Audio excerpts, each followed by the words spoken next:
Many people think that Jesus Christ died alone, but they fail to realize we died with Jesus.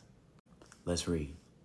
In Romans chapter 6, verse 5, it says, since we have been united with him in his death, we will also be raised to life as he was.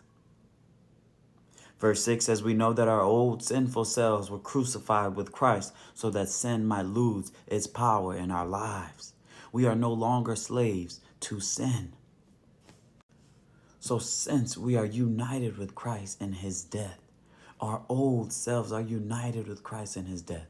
Just like Christ died, we had to die in our old self, right? It says, verse 8 says, and since we died with Christ, we know we will also live with him because he was raised again. It says, we are sure of this because Christ was raised from the dead and he will never die again. Death no longer has any power over him. Death no longer has any power over us. It says when he died once to break the power of sin, but now that he lives for the glory of God.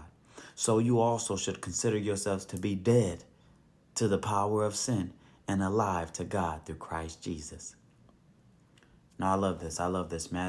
Romans chapter 6, verse 12 says, do not let sin control the way you live. Do not give in to sinful desires. Do not let any part of your body become an instrument of evil to serve sin. Instead, give yourselves completely to God. Give yourselves completely to God, for you were dead, but now you have new life. So use your whole body as an instrument to do what is right for the glory of God. Sin is no longer your master, for you no longer live under the requirements of the law.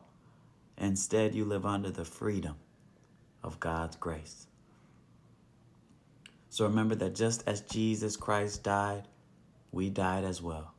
Our old self, the old self that had no power over death, that had no power over sin. But through Jesus Christ dying and us being united with Christ, our old self died. And now we have power over sin and over death through the resurrection of Jesus. Wow. I love y'all. See y'all later.